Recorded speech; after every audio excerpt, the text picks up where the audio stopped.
É com imenso prazer que estamos aqui na Televisão Internet Online, TVIO, com uma das pessoas que ajuda mais essa cidade. Um professor, um cara de Deus, um cara que trabalha lá no Centro Espírita. Uma pessoa que, com sua divindade, é uma pessoa muito boa para a nossa cidade. Estou falando nada mais, nada menos que de Jorge Ribeiro. Muito bom dia, Jorge. Bom dia, Paulo. É um prazer estar aqui com você e bom dia a todos, né, que estão aí nesse momento nos assistindo. Muito bem, Jorge.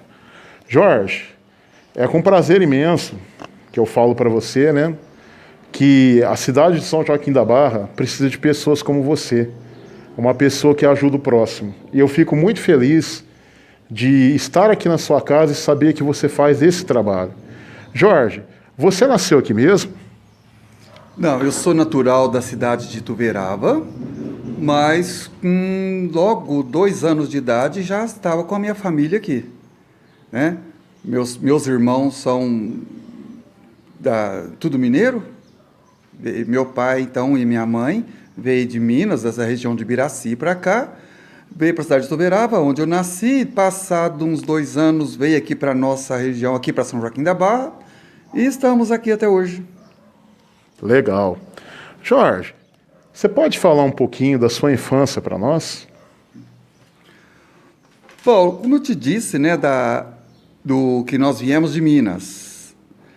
Só lembrando, então, meu pai tinha 36 anos e minha mãe 35. Eu estava aí com meus 2 aninhos de idade e nasceu uma irmã. E nesse período o meu pai desencarnou, ou seja, morreu com 36 anos. Minha família ficou minha mãe com 7 filhos. O mais velho... Não, tranquilo. O mais velho com 14 anos, né? E a caçulinha com 1 ano de idade.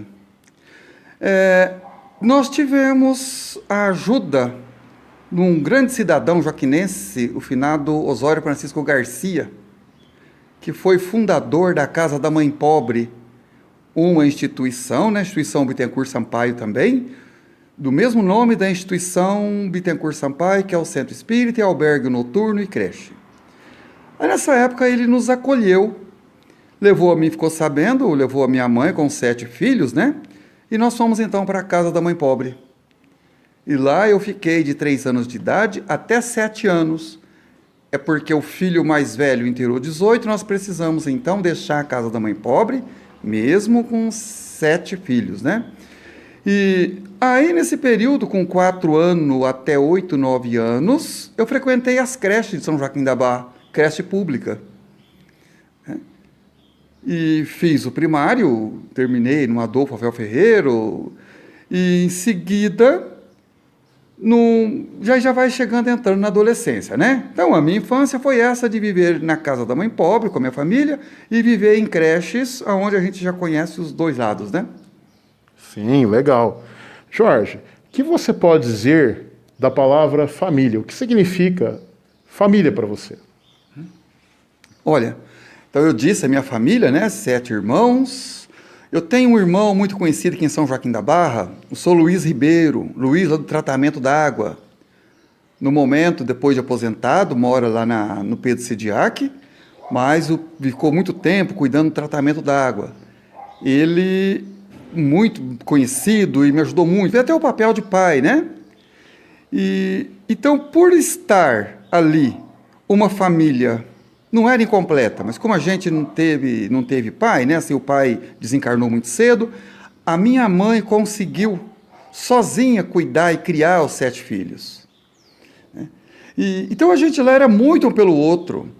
Então hoje a sobrinhada nossa, é tudo muito agregado. Família, então, dá para a gente saber que ela é o início de uma comunidade, de uma cidade. A família, ela precisa de apoio quando algo está meio desestruturado, né? Então, a família é o máximo. Aquele que não consegue viver bem, não consegue ter um pouco de paz com a própria família, lá fora significa que está mentindo, que é ilusório, né? Claro. Belas palavras do professor Jorge Ribeiro. Jorge, falando em professor, né, que eu também sou professor, viu, gente? Além de ser repórter da TVIO, que eu acho uma das profissões mais belas do mundo, porque ensina, né? Não só ensina matéria, mas ensina as pessoas a ter respeito um pelo outro, a viver, né? Se bem que nós estamos numa época muito difícil, né?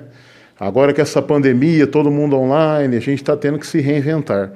Mas, Jorge, por que você escolheu ser professor?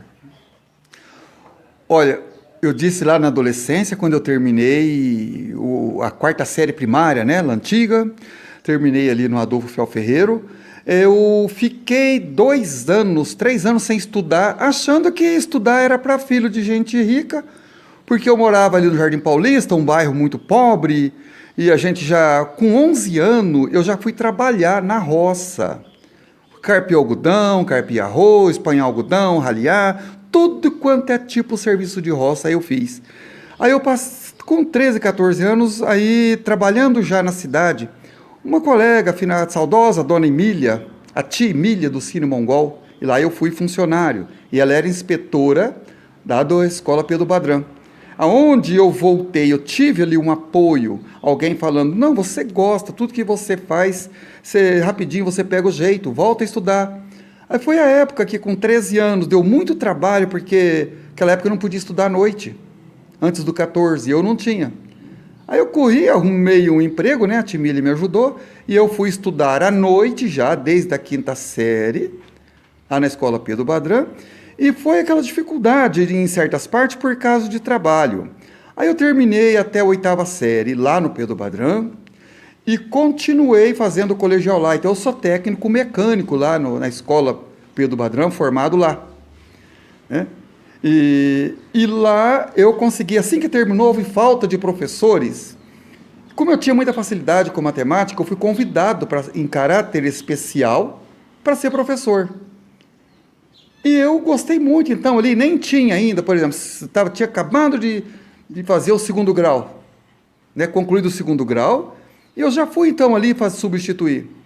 E, naquele momento, parecia que também era um dos cursos mais em conta. Mas depois eu fazendo ali uma análise, não é, o só em conta, como a gente aprende no Espiritismo, nada é por acaso. Eu fui vendo ali dentro dos 2, 3 anos, ali nos estágios, o quanto era bonito ser professor. Porque eu não preocupava só com a matemática, né? Eu tive uma vida de tantos... Eu dependi muito de aprendizado e de exemplo dos outros. Aí, agregando aquilo lá com a matemática, foi vendo o quanto que a profissão professor, ela é uma missão. E a missão, como vendo uma coisa prazerosa, uma coisa natural... a gente se encaixa naquilo e deu certo. Então, o que me chamou a atenção foi ser professor também é ser uma missão. Longe de ser um missionário, sabe? Mas precisa lá dentro, às vezes, né? Você que tem experiência, ter que ir para esse lado também um pouco. Nossa, olha, pessoal de casa, que palavras bonitas. Missão. Imagina, né? Hoje, a gente como professor, a gente... é missionário, porque a gente não é só um educador, não sei se o Jorge vai concordar com isso. A gente é pai, a gente é psicólogo, a gente chama atenção, a gente quer o melhor para o nosso aluno. Olha, Jorge, vou te falar um negócio, viu? Que palavras bonitas e eu te dou os parabéns por isso. Tá bom? Ok, obrigado. Jorge, agora, efetivamente, você já contou de toda a sua vida, que tem uma vida bonita, uma vida... cheia de luta, uma vida que não foi fácil. E eu vou te falar, a minha vida não foi difícil igual a sua vida foi de luta mesmo, né? Não vou te falar que, viu, pessoal de casa, que eu nasci em berço de ouro, não.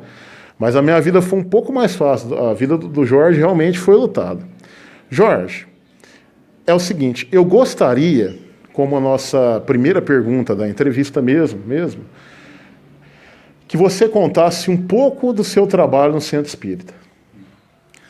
Olha, o Centro Espírita, no caso, na casa que a gente trabalha, União Espírita Bittencourt Sampaio, lá não é só o Centro Espírita. Né? Lá tem um albergue noturno e tem a creche salão de encontro. Aonde, lá, a gente, antes, tem como colocar em prática aquilo que a gente estuda nos evangelhos, aquilo que a gente aprende de cristão, né, através dos evangelhos de Jesus, tem como lá nós colocarmos em prática, recebendo aqueles albergados. Então a gente faz parte da direção lá, né, principalmente da coordenação do albergue noturno em si, e alguns trabalhos do centro, né?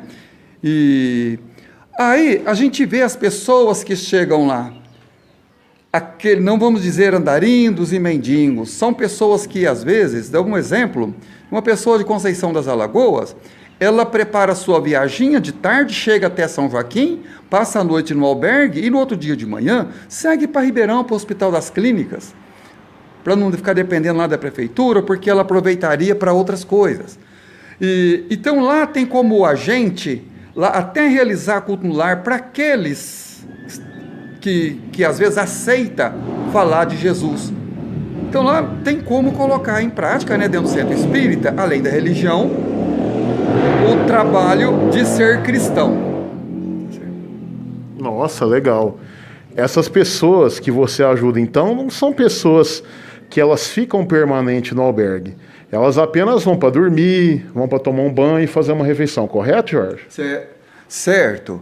Lá a pessoa chega no albergue, né? Faz ali a sua inscrição e já entrando lá dentro, pega um kit que é pijama, toalha e chinelo, toma o seu banho, depois ela tem o jantar, depois faz ali o quilo, tem às vezes uma sobremesa, assiste televisão se quiser, aí depois ela vai dormir. E de manhã ela tem o café da manhã, antes de ir embora. Lá, como nós temos um bazar de roupa, que a gente ganha muita roupa, bazar permanente, para os albergados, nós abrimos ali o salão que é o bazar permanente e deixa eles escolherem, na medida da necessidade deles, e faz doação das roupas também, ali do albergue, né?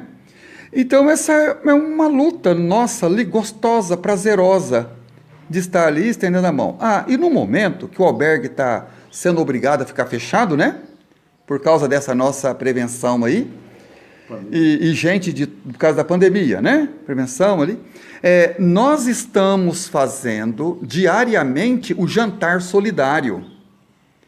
Esse jantar solidário, todos os dias, vai um tanto de pessoas. Quem passar na frente do albergue, 7 horas da noite, verá uma fila de pessoas para pegar o seu jantar. E além disso, nós já temos mais ou menos de 20 a 30 marmitas já pronto para levar na rua, aonde está ali aquela pessoa que não pode ir até lá.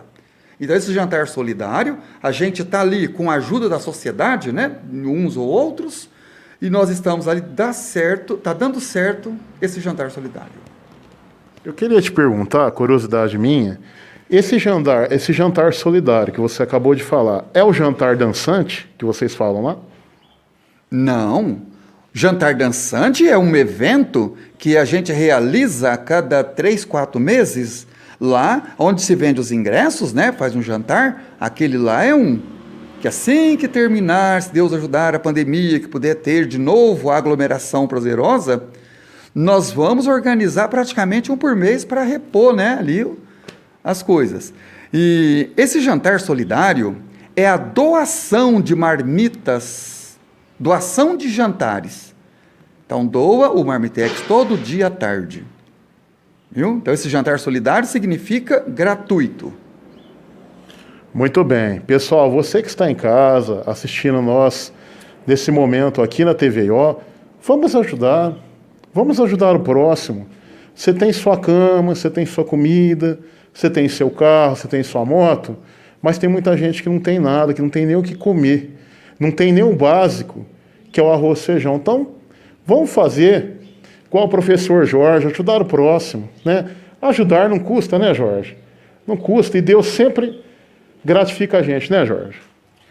Esse é o papel, né, Sô? Que se a gente for entender que Jesus sempre dizia, amar o próximo, né? Por exemplo, amar a Jesus. Quando ama Jesus? Quando ama a Deus? Ele representa através da necessidade do próximo, né? Nós não precisamos entrar em detalhe, mas cada um sabe do que a gente está falando. Seria o normal a gente colocar em prática o amar ao próximo nessas pequenas doações, né, quando não pode fazer muito. Quem quiser saber está convidado saber como que acontece o evento, está convidado para passar lá às 6 horas da tarde, às 18 horas, né? Então, lá pode chegar lá no albergue e falar, eu vim para conhecer o evento, para depois ver o que eu posso ajudar, ou está convidado para ir, viu? Legal, pessoal. Então, você aí de casa, quem quiser conhecer, está convidado. Jorge, uma outra pergunta para você. O que você está achando dos políticos da sua cidade? Bom, Paulo, eu acompanho política desde quando eu comecei a ser voluntário. Isso há 40 anos atrás. Época em que ainda trabalhava lá no EDA Marcucci. E aquele ano, a prefeitura ou a nossa comunidade teve um pouquinho de sorte a mais por causa de alguns assessores. E assessores têm que trabalhar com o coração, independente de política. Né? E desde aquela época nós começamos então a servir, através do trabalho voluntário, no albergue noturno, no CMDCA, que é o Conselho Municipal, né, do Adolescente, né, da Criança e Adolescente aqui da cidade e do município, né? Então, desde aquela época, a gente via dos assessores que nos ajudavam muito. E aqui em São Joaquim, hoje, a assistência social, ela tem isso. Ainda tem pessoas ali boas que nos ajudam. Porque eu sei que político, seu ajudante, né? Ser político é ter um trabalho. É um trabalhador. Político é político é um servidor, né? Quer esperar passar?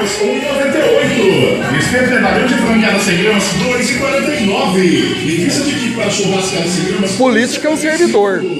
E quando ele entra lá, é como se ele estivesse prestando um concurso. Só que esse concurso do político, dos vereadores, esse prefeito, você vê, esse concurso, ele pelo voto aí direto, né? A população escolhendo ele, esse concurso significa ele prestar ali, como se fosse uma prova, de tudo aquilo que ele, fazendo um exame, tudo aquilo que ele é na vida dele. Então o eleitor, se ele pensar bem assim, né? Ele vai ver a vida de cada um, ali, não só o de momento, ou o que ele está prometendo, que está ali. Então, em São Joaquim, você vê bem, ninguém tem estrela na testa. Ser político é um pouquinho meio complicado, que ele fica amarrado ali em dependências, em coisas que vêm lá de cima. Né? Mas eu acho, no fundo, que está deixando a desejar. Poderia ser melhor. Ok, muito bem. Palavras sinceras de um professor honesto que a vida inteira, não só no Centro Espírita, mas na escola, deu sua vida pela profissão. Jorge, por que você decidiu a ser um pré-candidato a vereador de nossa cidade? Bom, você sabe que todos nós de políticos tem um pouco, né? E principalmente estamos ali trabalhando de voluntário, conhecendo como que um vereador, se ele quiser, ele tem muitas portas abertas pela sua boa vontade, pelos contatos, sabe? Não é só pelo tanto de requerimento que ele apresenta. Ele tem condições de conversar uma hora com o delegado, com o promotor, com o juiz, com um agente técnico no fórum, sabe? Com deputados. Então, é isso que ele faria, né? E eu tenho essa vontade de fazer, sabe? Porque eu sei que é possível de ser feito. Então, como eu vou continuar ainda independente, eu sou só pré-candidato. Mas se acontecer de ser eleito, né? Eu quero fazer isso, eu quero aproveitar ali as oportunidades que um vereador tem de se representar bem a comunidade. E se caso não der certo, eu sei que eu vou continuar do mesmo jeito, mas como vereador, é por isso, tem portas abertas, tem recursos muito mais do que um outro, sabe, aí que não tem telefone do deputado, não tem contato ali direto do fórum. Pode. Você quer ajudar a cidade, né, Jorge, pelo visto, né? Você tem É difícil encontrar, porque geralmente candidatos, pessoal, você de casa da TVO, só quer prometer, prometer, prometer. O Jorge está mostrando o caminho. Verdade ou não é, pré-candidato? Exatamente, nós estamos falando aqui do que ele pode.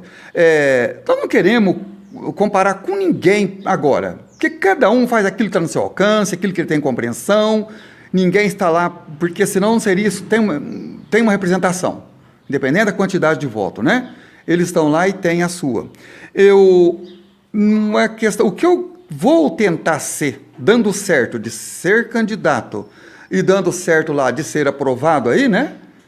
De ser escolhido, por exemplo, o meu número de telefone não vai ficar escondido. Tá certo? E sempre que possível, ter o retorno. E olha que isso aqui está sendo gravado e eu sei. Tá certo? Então eu quero realmente ajudar a comunidade através da vereança. E se tratando de Jorge Ribeiro, pessoal, não é puxando o saco de ninguém, pode confiar. Uma pessoa que ajuda o próximo, uma pessoa que deu sua vida pela educação pública, pode confiar, né, Jorge? Só a palavra verdadeira, né? Uhum.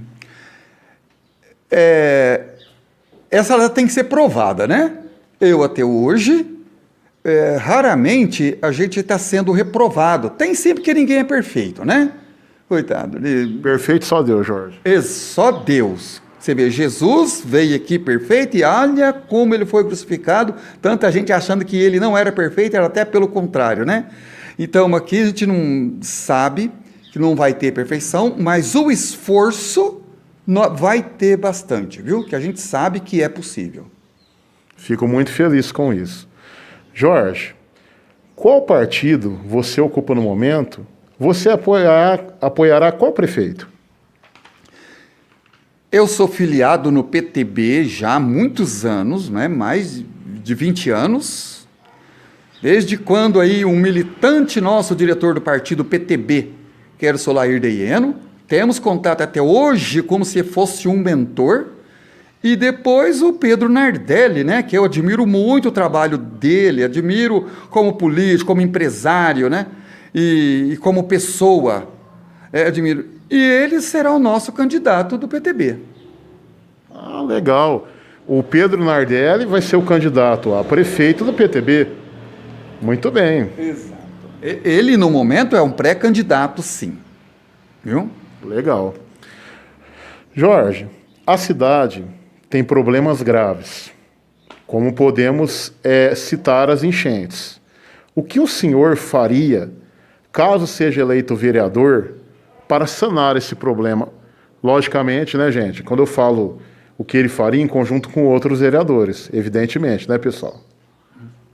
Bom, olha, é o que nós falamos. Vereador tem pouca força. Vereador não pode prometer nada. E como você disse, ali é uma equipe. E tem aqueles que puxam para um lado, outros querem puxar para o outro, como se fosse um cabo de guerra, né? E tem que esquecer, depois teria que formar uma família. Então, tem que haver os requerimentos daquilo que é necessário e haver uma insistência. Só que tem muitas coisas acontecendo na cidade que às vezes não tem necessidade de passar pela Câmara Municipal. Quando eu disse que um prefeito faz um bom trabalho se ele tiver um grupo bom de assessores e saber ajudar o prefeito neste planejamento, já existe a máquina, já existe tudo para poder ir fazendo as reformas e para fazendo as previsões, não pode esperar acontecer. Tem um grupo, tem engenheiros, tem um corpo técnico muito bom, a prefeitura, mas de algum lugar está faltando alguma coisa. Tem mais, eu ainda acho que se o vereador, cada um deles ali, formasse essa equipe, essa família, e cada um de um lado pegasse ali como se fosse um departamento ali, só para ele estudar sobre aquela situação, como se fosse também dar uma assessoria, como ele também levar sugestão e levar ali questionamento, como que os assessores deveriam agir, ou aquilo ali chegar até no prefeito, mais ou menos não só como reclamação, chegar também com dicas e com sugestão. Então, acontece que isso já vem vindo de muitos e muitos anos. Não vai conseguir consertar de uma hora para outra, mas tem como ser melhor. Viu? Teria como ser melhor. Tem como, numa próxima, uma equipe de vereadores trabalhando junto, não só reunindo para festinhas, reunindo-os ali, não só aquelas 3, 4 horas de trabalho ali mensal, sabe? Haver as reuniões ali, eu acho, nem é só extraordinário, deveria ter colocado, engajado de alguma forma, tempo para isso, né? E ficar à disposição de assessores e de prefeito, porque quando a gente está representando uma população, a gente teria que estar ali com as portas abertas, né, para poder estar disponibilidade de tempo para poder conversar e bater papo com todos os assessores e com o prefeito, a gente oferecer a nossa oportunidade de somar ideias. Muito bem. Um outro problema que que aflige muito a cidade, é o problema crônico da falta de água. Encanamentos furados, tá? Vazamentos por toda a cidade, que a TVIO vem fazendo muita reportagem sobre isso. Você, caso seja eleito vereador, o que pretende fazer em conjunto com outros vereadores para resolver esse problema? Do problema de falta d'água, canos furados e tudo mais.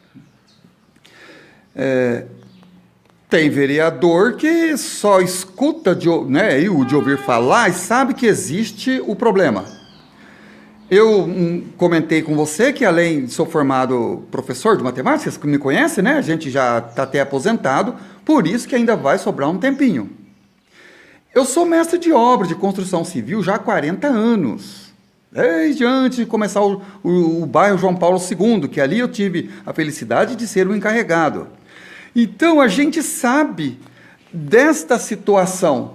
Eu estava falando em profissão, Paulo, então, além da profissão de mestre de obra, né, que hoje a gente sabe o que pode ocorrer nas redes de encanamento, eu também sou um técnico mecânico.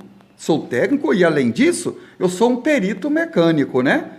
E a gente é obrigado a fazer muitas pesquisas. Mas, voltando, então, à sua pergunta, nós sabemos que essa rede antiga de água, de esgoto que existe aqui em São Joaquim da Barra, não é só São Joaquim que passa por isso. A cidade vai crescendo, eles vão prevenindo lá, mas a parte antiga, né, a cidade antiga aqui, vai precisar de constante reforma. É ela que faz acontecer essas faltas de águas, né, porque está tendo reforma constante.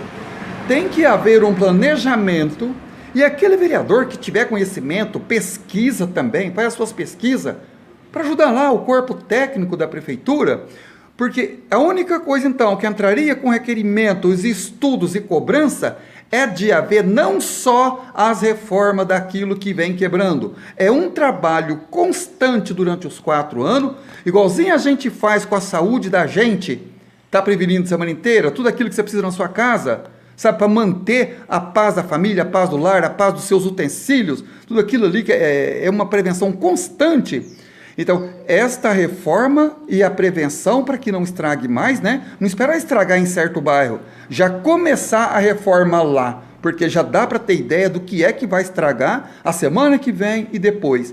Então, de alguma forma, tem recursos porque é de primeira necessidade, tem como ter recursos de fazer as reformas e ir fazendo a prevenção ao mesmo tempo durante os 4 anos. Muito bem, é isso que a população precisa ouvir de um pré-candidato a vereador.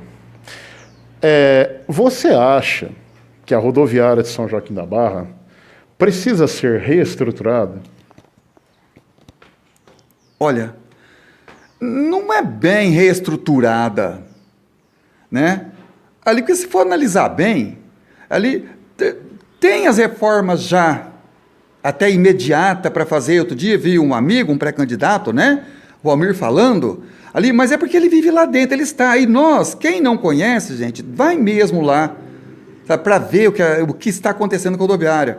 Ela precisa de uma reforma planejada, sabe? E reformar é pior do que fazer novo. Então ali, ir reformando ela ali, reforma, vamos supor, 25%, pega um quarto, depois mais 25%, já vai ser a metade, aí a outra parte está pronta. Ela precisa de uma reforma, sabe? Igualzinho a gente vai ter que fazer também com os encanamentos, a hidráulica que está aí debaixo da terra. Não é? Ela precisa sim de uma reforma e depois a manutenção constante. Ela precisa, porque ela foi feita para ser um cartão postal da cidade, ela não é feia, ela realmente foi bem planejada. Mas está precisando sim urgente da reforma e depois a manutenção constante.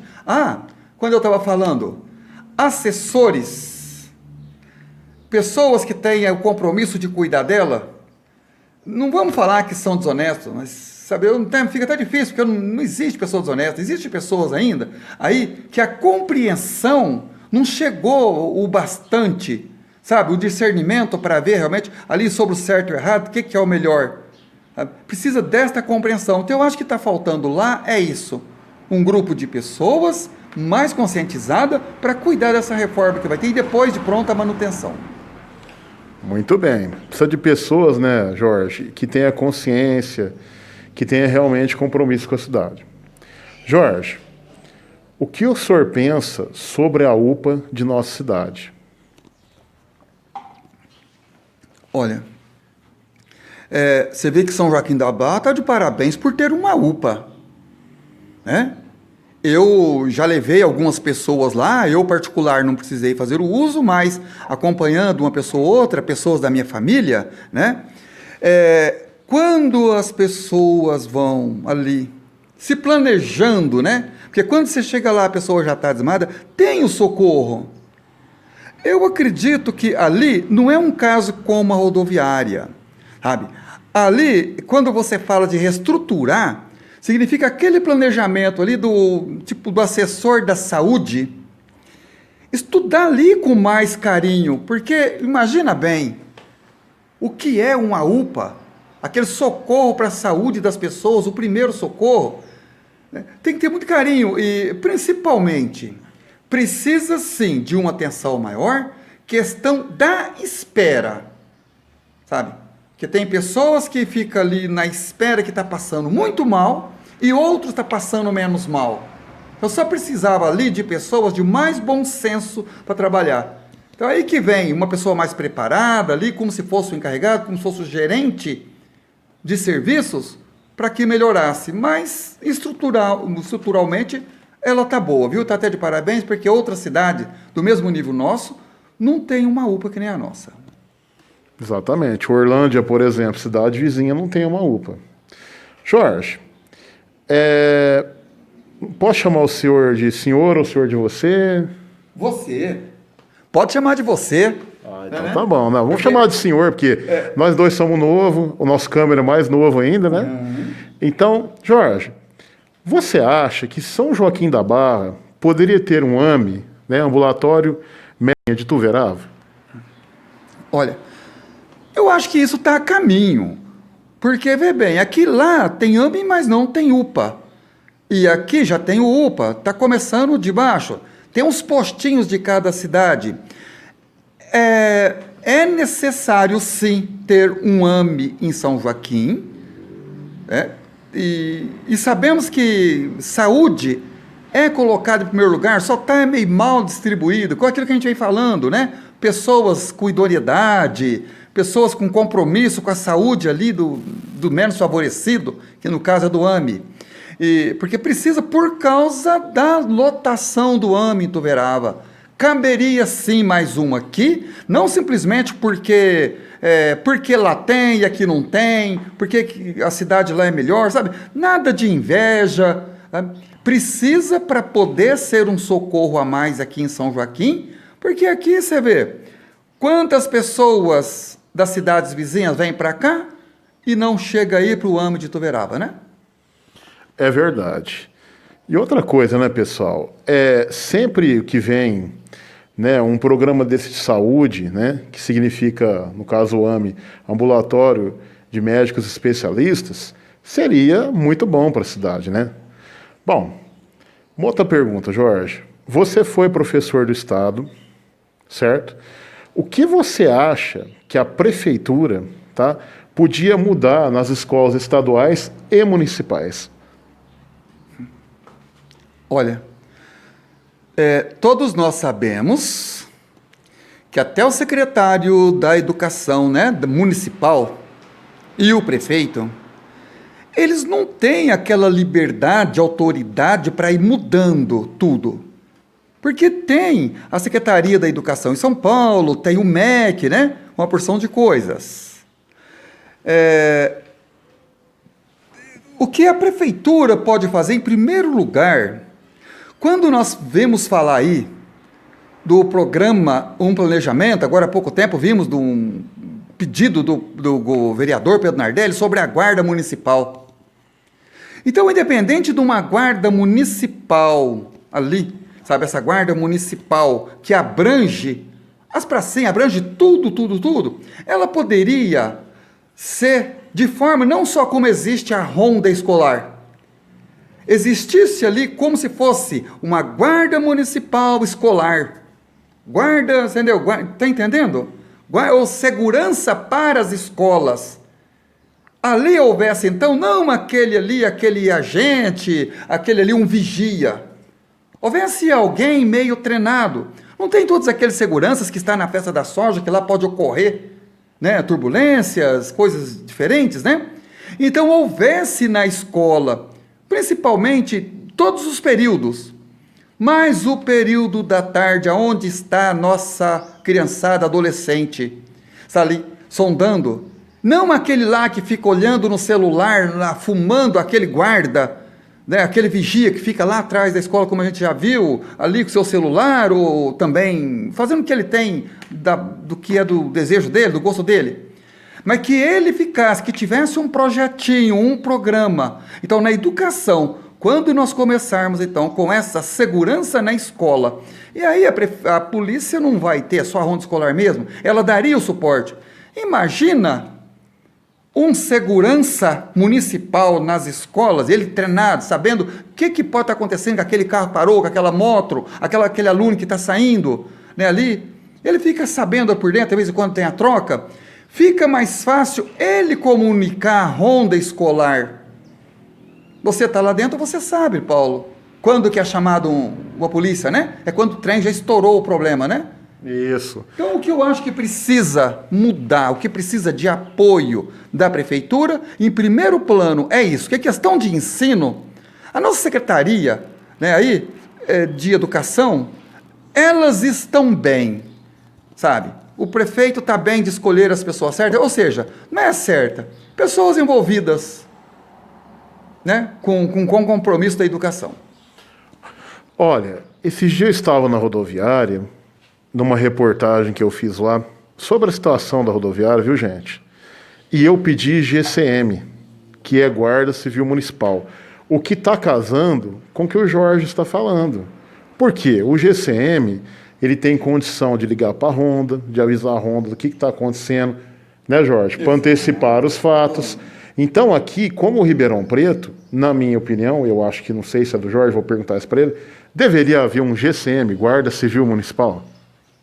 Ah, com certeza. Né? Com certeza. E ela, pessoas preparadas, concursadas, pessoas que já prestaram fizeram os cursos, né? Para isso, que dá capacidade, dá autoridade para trabalhar nesse ponto. E aí você vê bem, tem as escolas, a rodoviária e muito mais outros pontos, certo? Tantos outros pontos nos comércios, viu? Mas foi muito bem colocado. Eu assisti esse dia, sim, acompanhei a sua reportagem lá. É necessário que isso aconteça aqui em São Joaquim. Eu acho assim, além da rodoviária, além das escolas, eu acho também, viu, Jorge, que as quadras também municipais, elas estão muito jogadas, né? Às vezes o adolescente vai lá, ele destrói tudo, aí às vezes lá ele esconde droga, e realmente precisava de um guarda civil municipal para cuidar dessa juventude. Você concorda com isso? Olha, concordo muito, Porque eu acompanhei de perto quando você estava mostrando ali já 2 quadras, né? A do João Paulo II, a do Petsidiak e outras coisas que eu fui vendo. Aí vem vindo a lembrança. Eu sei que se a assessoria de esporte dá uma enxutada lá, ou pegar algum deles, né, com certo tempo, começar a ver em cada quadra, em cada lugar, não precisava daquele guarda 100% o tempo todo, vê lá o que necessita para segurança, ali faz parte da assessoria de esporte cuidar, e não só ali, nós estamos aí, tantos atletas sendo formados, graças a Deus, né? Isso é ótimo que isso esteja acontecendo, esse mérito para a cidade, né? Para o setor esportivo, mas e aonde que eles vão treinar? Não pode ficar só naquele lá. E nos bairros? Tem que ser levado isso sim, para que no sábado, no domingo, principalmente então, essa guarda ali, seria uma escalada enquanto a escola está fechada, né? Sábados e domingos, lá nos demais pontos da cidade, e um deles é esse que você disse, que são as quadras de esportes.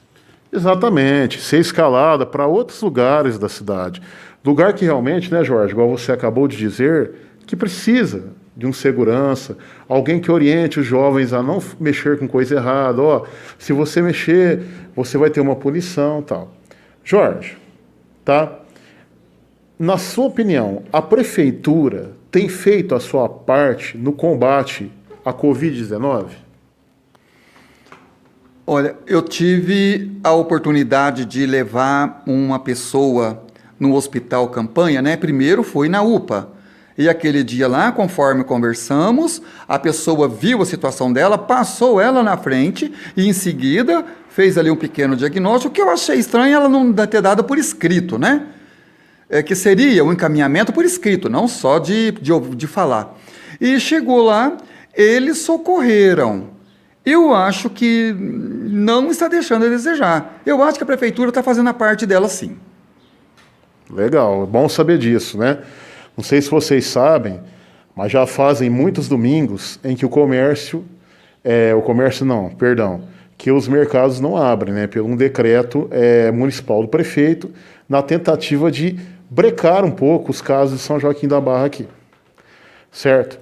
Jorge, o que o centro, né, em que você trabalha lá, ele tem feito pelos moradores de rua, aquelas pessoas mais carentes? O Centro Espírita, você diz? Isso, o Centro Espírita. A instituição, né, que a gente trabalha, né? Como que eu disse lá, a questão do albergue, né? Olha, no momento que por causa da Covid, nós está limitado. Temos o jantar solidário e uma oportunidade ou outra que a gente vê ali, quando a pessoa ali é aberta, a gente se informa o porquê da necessidade. Ela, lógico, esse é o papel da assistência social. Mas questão da saúde, vamos supor, emocional, mental, né, ali o desespero, a ansiedade da pessoa. Hoje o que nós temos, de alguma forma, é um grupo já de voluntários. Nós temos 4 psicólogos voluntários. No momento, então, de mãos atadas para atender. Certo? Mas às vezes eles não têm condições de chegar até lá naquela ajuda, ali pela assistência social, porque demanda tempo, e o problema dele está ali emergente. Aí nós temos então esse grupo que leva até eles ali estas orientações de ajudá-lo para ter um controle das suas ansiedades. Não pode haver um aglomeramento, mas a gente pode ver eu e amigos meus, no nosso celular, a gente passa mesmo, né, ali para aquela pessoa, para conversar com ela e dando aquele consolo, uma orientação por telefone, mas já ir marcando num horário, como nós estamos fazendo aqui, sem aglomeração, de atendê-la, mesmo lá no centro. Lá tem um banco ao ar livre, tem uma varandinha, tem banco debaixo da árvore, sabe? Então lá nós temos espaço. E aí a pessoa, quando nos procura, nós estamos lá. Então, chega bem ao problema de moradores de rua, você sabe que tem muita gente que até faz isso por opção, passado um certo tempo. E a gente tenta esclarecê-los, né? Mas cada um aí com a sua prova, né? Quem é nós para mudar cada um, o desejo de cada um, a vontade de ser? mas aqueles que nos procuram de alguma forma, nós sabemos que a nossa instituição não é só para ficar lá rezando, mostrar ali o objetivo da oração, para falar como que é bom ser cristão. Não é só esse. Como eu te disse antes, nós temos que tentar colocar em prática. Mesmo com a Covid, chegando até nós a necessidade, nós estamos tentando estender a mão, sim. Olha, suas considerações finais para o pessoal que está assistindo nós até agora na TVIO. Olha, em primeiro lugar é que agradecer, né? Como se fala, vamos agradecer a Deus? Olha, gente, Deus já faz tudo por nós, né? Deus, para ser grato a Deus, é só a gente fazer a parte da gente ali, um pouquinho melhor, mas Ele já dá oportunidade demais para nós, para todos nós, cada um de nós, viu? Nem precisa. O que eu preciso agradecer hoje aqui é o que?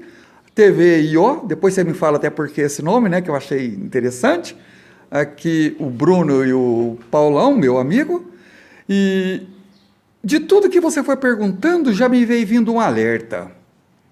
Quando eu disse de uma equipe, de uma família, que os vereadores deveriam formar, você imagina bem, se eu tenho que fazer um pedido meu, um pequeno requerimento ali, para um deputado que é do partido que eu sou, né, ali filiado, do PTB, se aquele ali, ou seja, um amigo meu de um outro partido X qualquer, se ele faz o seu pedido, e aquilo ali ele escrever, nós vereadores, estamos pedindo para ir para vossa senhoria, tal, e ele assina ali, ele é o autor daquele pedido, e todos nós estamos de acordo com ele. Imagina 8, 10 assinaturas, 8, 9 assinaturas, se todos assinam aquele pedido. Então, formar a equipe, a família de vereadores. Aí o deputado, ou quem quer que seja lá, ou o secretário, vai ver que são todos, que há necessidade, é mais forte a voz. A outra coisa, quando você disse, nós falamos da escola, da quadra, da rodoviária, do comércio, das instituições. Quantos vereadores nós somos na nossa cidade, Paulo? 11. 11, né? Então, você imagina se você separa 11 compromissos. Passa um desse para cada vereador. Fala para ele, você tem um mês aí para você prestar um relatório para nós. Aí, de vez em quando, você fala, não preocupa com todos. Vê o que está acontecendo no meio de transporte. Está acontecendo a segurança, a saúde. Ali no comércio, outra coisa. Anota aí, faz um relatóriozinho, passa para o presidente da Câmara, passa para o diretor, gerente da Câmara, passa aqui para o assessor, passa para nós, o assessor do prefeito. Passa ali, faça um pequeno relatório, isso é ajudar. Então isso não seria só ir lá, fazer uns requerimentos e ir lá votar. Isso não é presente. Sabe? Seria, depois, ser interessante aplicar o seu tempo além disso. Você acha, Paulo, que não vai ter trabalho para o vereador? É essa a minha consideração de um dia fazer esta sugestão. E eu sei que ninguém vai ser obrigado a aceitar. E eu aceitaria ter 1 ou 2 compromissos desse, porque o salário cobre. Entendeu? E a responsabilidade e o compromisso também eu acredito que cobre num dever desse. Muito bem. Esse, né, é o verdadeiro papel do vereador, certo? É fazer pela cidade, é fazer pela população, pelos que mais precisam, tá? Quero agradecer, Jorge, você aqui na TVIO, a TVIO, com meu câmera Bruno, eu, né, a nossa produção fica muito lisonjeado, tá? Por você ter nos concedido esse convite. Eu que agradeço, então, a você e o Bruno, né? E agora sim, eu vou lembrar de agradecer a Deus por essa oportunidade de estar aqui, né? Relatando tantas coisas. E um abraço a todos aí, e essa grande nossa comunidade querida de São Joaquim da Barra, Paulo. Muito obrigado. A você de casa, tá? Te agradeço a audiência até esse momento. Compartilhe esse vídeo, curta, comente, tá? A entrevista do Jorge é sua. Eleições 2020. Seu voto na TVIO.